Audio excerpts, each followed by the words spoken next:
عمر روئے تو میں زیادہ روئی، میرا پلو بھیگ گیا آنسوؤں سے۔ میں نے کہا عمر آپ جائیے۔ عمر یوں نکلے تو جو صحابہ کھڑے تھے وہ کونے میں تھے، سارے آ گئے۔ کہا اماں جی کیا بناؤ؟ فرمایا بھائی تم سب جو باتیں کہتے ہو وہ اپنی جگہ ٹھیک ہیں، پر عمر جو بات کرتا ہے وہ سب سے زیادہ ٹھیک ہے۔ عمر جس پہلو پر بات کرتا ہے وہ یار ایسی عاجزی، ایسا رنگ، ایسا انداز، ایسا طرز حیات، ایسی زندگی۔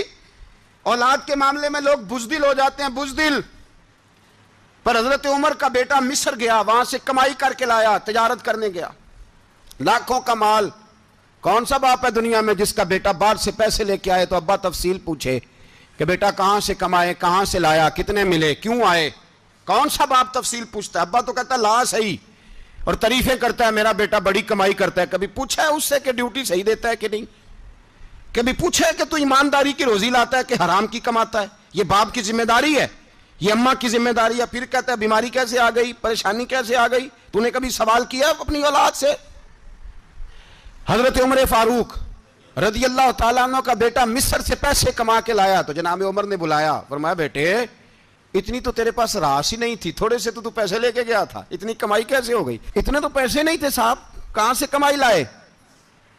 اس نے کہا ابا جی وہ جو میرے چچا ہے نا مصر کے گورنر، آپ کے دوست، انہوں نے میری مدد کی ہے۔ فرمایا جتنے لوگ گئے تھے سب کی ہے مدد اس نے؟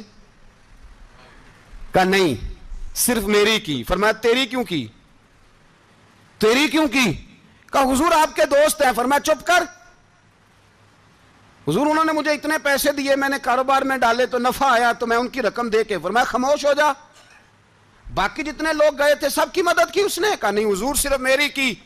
فرمایا اس نے تیری مدد نہیں کی، اس نے خلیفہ کے بیٹے کی مدد کی، اس لیے کہ وہ خلیفہ کو اپنے حق میں نرم کر سکے۔ فرمایا آدھا مال تیرا ہے، آدھا مال غنیمت کا ہے، مال خزانہ کا ہے، مسلمانوں کا ہے، اس لیے کہ تو جو وہاں سے مال کما کے لایا ہے وہ اپنے باپ کے خلیفہ ہونے کی وجہ سے کما کے لایا ہے، لہذا رکھ ادھر۔ یہاں کہتے ہیں کدھر سے آیا، کیسے آیا، کون سا حساب دیں، کیا کریں؟ او بھائی حضرت عمر رضی اللہ تعالیٰ عنہ کا اپنی اولاد کے بارے میں یہ رنگ ہے۔ ایک جنگ سے نا خوشبو آئی، خوشبو بڑی مہنگی ہوتی تھی، عرب میں خوشبو آج بھی بڑی مہنگی ہے، وہ زیادہ استعمال کرتے ہیں۔ میری باتوں کی سمجھ آ رہی ہے میرے بھائیوں؟ بڑی مہنگی خوشبو تھی۔ جب وہ خوشبو آئی تو حضرت عمر نے کہا، گھر میں پہلے پہنچی حضرت عمر کے، چونکہ زیادہ عورتیں استعمال کرتی تھی گھر کے اندر خوشبو، مرد بھی لگاتے تھے۔ حضرت عمر نے اپنی بیوی سے کہا، آپ کی زوجہ تو تھی وہ بڑی خوشبو کو پسند کرتی تھی۔ حضرت عمر نے اپنی زوجہ سے کہا کہ خوشبو لاؤ، میں نے ایک عورت کی ڈیوٹی لگائی ہے، وہ خوشبو تول تول کے نا تو حصہ برابر صحابہ میں بانٹ دے گی۔ تو آپ کی زوجہ کہنے لگی کسی بی بی کی ڈیوٹی لگانے کی کیا ضرورت تھی، میں جو موجود تھی میں بانٹ دیتی ہوں تول کے حصہ برابر۔ آپ نے فرمایا نہیں تو رہنے دے، اور فلانی بی بی بانٹے گی۔ کہا حضور میں نے بھی بانٹنی ہے، میرے پہ کوئی شک ہے؟ آپ نے فرمایا نہیں تو تفصیل نہ پوچھ، تو خوشبو دے دے، کوئی اور بانٹے گی۔ خاتون خانہ تھی نا، کہنے لگی نہیں مجھے بھی آج آپ کو بتانا ہی پڑے گا کہ کوئی جو بانٹ سکتی ہے تو میں کیوں نہیں بانٹ سکتی؟ زوجہ کہتی عمر نے بات کی تو میری چیخیں نکل گئیں۔ حضرت عمر فرمانے لگے جب تو خوشبو بانٹے گی نا تیرے ہاتھوں کو بھی لگے گی، تیرے دوپٹوں کو بھی لگ جائے گی۔ اگر رب کریم نے مجھ سے سوال پوچھا کہ عمر خوشبو تو مسلمانوں کی تھی، تیری بیوی کے دوپٹے کو کیوں لگ گئی، تو میں اللہ کے حضور کیا جواب دوں گا؟ اگر اللہ نے یہ سوال کیا کہ تیری بیوی نے کیوں لگائی، وہ تو حصہ تھا مسلمانوں کا، تو نے تیری بیوی نے کیوں لگائی؟ تو فرمایا میں نہیں چاہتا کہ اللہ کے حضور مجھے اور تجھے باز پرس ہو، لہذا کسی اور کو بانٹنے دے۔ زوجہ روئی اور تڑپ کے کہنے لگی عمر مجھے لگتا ہے صبح قیامت بھی تیری بیوی ہونے کی وجہ سے اللہ مجھے جنت عطا فرما دے گا، تیری زوجہ ہونے کی برکت سے۔ بھائی یہ معیار رکھا، خدا کی قسم ایسا شخص تاریخ میں دوبارہ نہیں آیا۔ اتنا بڑا آدمی، اتنا بڑا شخص، اتنا بڑا آدمی، اور پھر رنگ یہ ہے کہ عمر 22 لاکھ مربع میل کا حکمران، 22 لاکھ، اور کھجور کے درخت کے نیچے مٹی کا ڈھیلا لے کے سو گئے ہیں، پرواہ کوئی نہیں، کوئی مسئلہ ہی نہیں۔ دو غلام ساتھ بیٹھے تو ایک روٹی حضرت عمر نے گھر سے منگوائی، تھوڑا سا سرکہ، تو غلام کہنے لگے ہم نے بھی کھانی ہے۔ فرمایا کوئی حرج نہیں، روٹی کو پیٹ بھر کے کھانا ضروری تو نہیں، 3 حصوں میں بانٹ لیتے ہیں۔ ایک آدمی آیا ہوا تھا مصر کا رہنے والا ملنے کے لیے، اس نے پوچھا عمر کدھر ہیں؟ تو کہا وہ ادھر جاؤ مسجد میں بیٹھے ہوں گے. اور واپس آیا تو کہنے لگا وہاں تو 3 غلام بیٹھے ہیں, ایک روٹی بانٹ بانٹ کے کھا رہے ہیں, لگتا ہے کئی دنوں سے روٹی نہیں ملی. کہا 3 غلام تو کوئی نہیں, وہاں 2 ہی تھے, تیسرے تو امیر المومنین تھے. اس نے کہا نہیں نہیں 3 غلام ہیں, کپڑے بھی ایک طرح کے پہنے ہوئے ہیں, بلکہ 2 کے تو پھر صحیح ہیں, تیسرے کے تو زیادہ ماڑے ہیں. کپڑے بھی ایک طرح کے, کھانا پینا بھی ایک طرح کا, اور ان کا نشست برخاست بھی ایک طرح کی ہے, لہذا کوئی فرق نہیں. حضرت ابو ہریرہ کہتے ہیں میں لے کے آیا, اور جناب عمر کو جب میں نے کچی زمین میں تامت سمیٹ بیٹھے دیکھا تو میں رو پڑا. میں نے اس مصر سے آنے والے کو کہا تو اس کے جلوے دیکھ, اگر اس کی ذات میں اتنا حسن ہے تو محمد عربی کا مقام کیا ہوگا. یہ مقام غور ہے, مقام غور.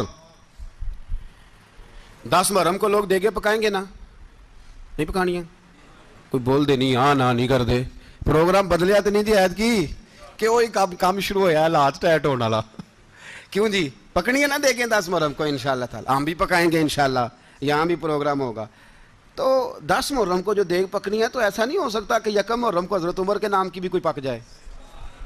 اگر امام حسن حسین کے نام کی دیگیں پکیں تو جو امام حسن حسین کے سے پیار کرنے والے ہیں, جو امام حسن حسین سے, ہم لوگوں نے بھی عجیب رٹا اپنایا ہے نا, ہم لوگ بات کا ایک پہلو دیکھتے ہیں دوسرا نہیں دیکھتے. حضرت امام حسن اور حسین کو بھی نبی پاک نے شہید کہا, اور جناب عمر کو بھی رسول اللہ نے خود شہید فرمایا ہے.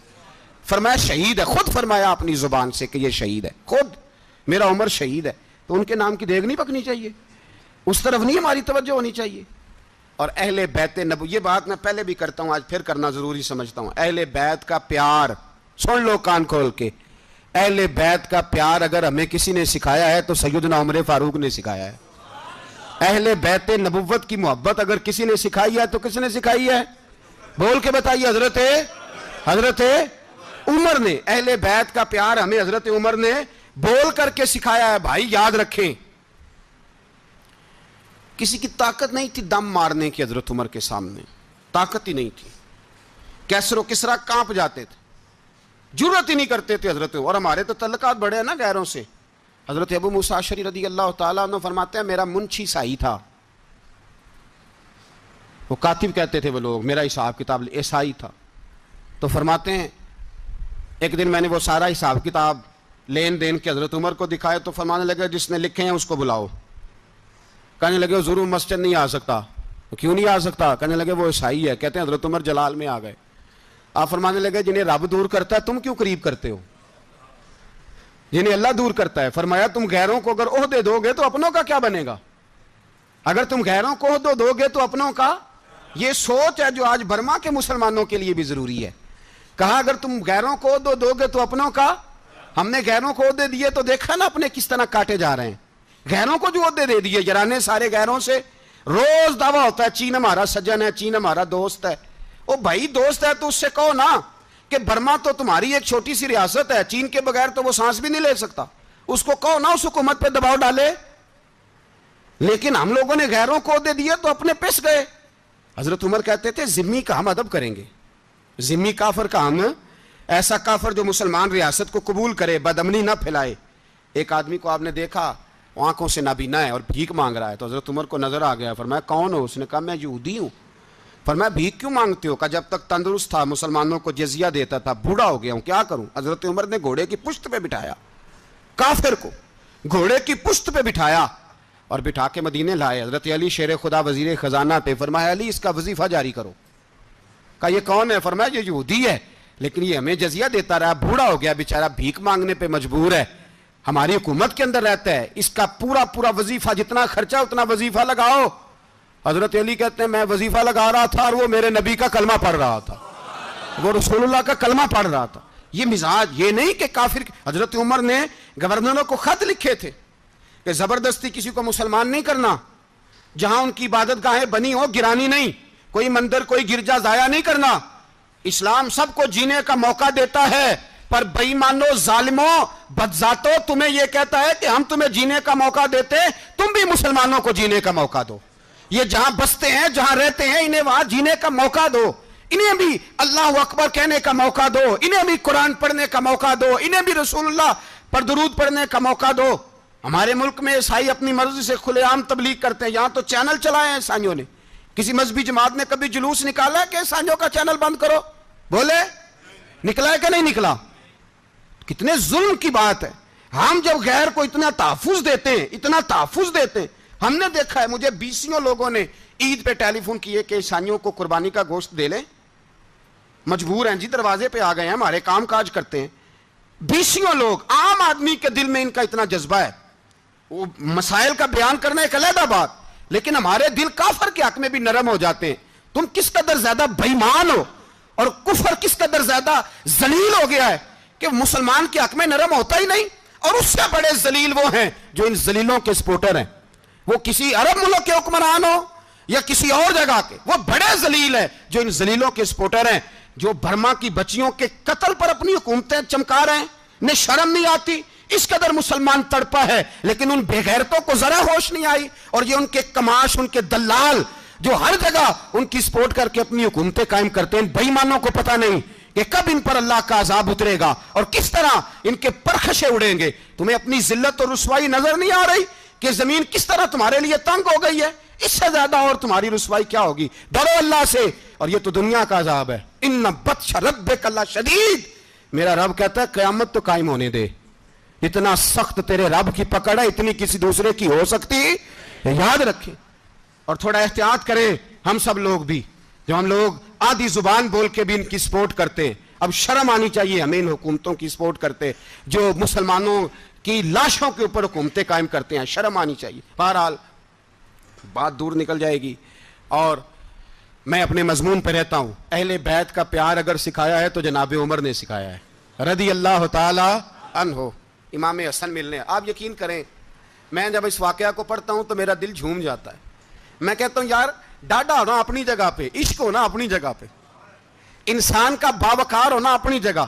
جہاں کھڑے ہونا تھا وہاں یہ کھڑے ہوتے تھے، اور جہاں جھکنا تھا وہاں یہ ان لوگوں میں اقبال نے کہا تھا تیری نگاہ ناز سے دونوں مراد پا گئے، عقلے کی یاب و جستجو، عشق حضور و اضطراب. جہاں اگر آیا ہے سامنے کیسر و کسرا تو عمر جیسا دلیر کوئی نہیں. اگر سامنے آیا ایران کا بادشاہ تو عمر جیسا تگڑا کوئی نہیں. اگر آیا ہے سامنے غسان کا بادشاہ تو عمر جیسا عادل کوئی نہیں. لیکن اگر علی کا بیٹا آیا ہے، اگر فاطمہ کے لال پارے آئے ہیں، تو پھر فاروق اعظم سے جیسا محب کوئی نہیں، پھر ان سے جیسا پیار کرنے والا کوئی نہیں. اندر بیٹھے ہیں جناب عمر، اندر تنہائی میں کچھ وزیروں سے گفتگو ہو رہی ہے، میٹنگیں جاری ہیں. آپ کے بیٹے ملنے آئے جناب عبداللہ ابن عمر. ابا جی ملنا ہے. بات ٹھہرو، بات کر رہا ہوں، کوئی نہ اندر آئے. صاحب زیادہ باہر کھڑا ہے. تھوڑی دیر گزری تو امام حسن بھی آ گئے. کون آئے؟ آپ کو جو ملے گا امام صاحب کا نام لینے سے، وہ سردار ہیں جنتیوں. کون آئے؟ سارے بولیے. امام حسن، تیری نسل پاک میں ہے بچہ بچہ نور کا، تو ہے نے نور تیرا سب گھرانہ. امام حسن آئے تو حضرت عبداللہ ابن عمر کو دروازے پہ کھڑے دیکھا. کہا امیر المومنین کہاں ہیں؟ کہنے لگے حضرت عمر کے بیٹے. کہنے لگے وہ اندر بیٹھے، کچھ میٹنگ ہو رہی ہے، اور انہوں نے کہا کوئی اندر نہ آئے، لیکن آپ جانا چاہیں تو چلے جائیں. آپ جانا چاہیں تو، تیری نسل پاک میں ہے بچہ بچہ نور، آپ جانا چاہیں تو چلے جائیں. تو انہوں نے کہا جب آپ باہر کھڑے ہیں تو مجھے کوئی اتنا ضروری کام نہیں، اور ابھی زور کی نماز تھوڑی دیر میں ہوگی، میں مسجد میں مل لوں گا امیر المومنین سے. یہ بات کہہ کے امام حسن چلے گئے. یار اتنی بڑی بات نہیں تھی، اتنی بڑی بات نہیں تھی. وہ میرے استادوں کا بیٹا بھی آیا تو کہا ٹھیک ہے جی وہ سوئے ہوئے ہیں، کوئی غرض نہیں یار، میں ٹھہر کے آ جاؤں گا. کوئی بڑی بات نہیں تھی، دیکھا جائے تو بڑی بات نہیں تھی، پر بات بہت بڑی تھی، اس لیے کہ یہ خالی حسن نہیں، یہ حسن ابن علی ہے، یہ حضرت فاطمہ کے لخت جگر. حضرت عمر باہر نکلے. عبداللہ ابن عمر سے پوچھا کوئی آیا تو نہیں؟ تو کہا حضور امام حسن آئے تھے. تو کہا پھر شہزادے کو اندر کیوں نہیں بھیجا؟ کہا میں نے کہا تھا. وہ کہنے لگے اگر امیر المومنین مصروف ہیں تو میں ظہر میں مل لوں گا. حضرت عمر رونے لگے. فرمایا بیٹے تو نے اچھا نہیں کیا. پھر مسجد نہیں گئے، سیدھے امام حسن کے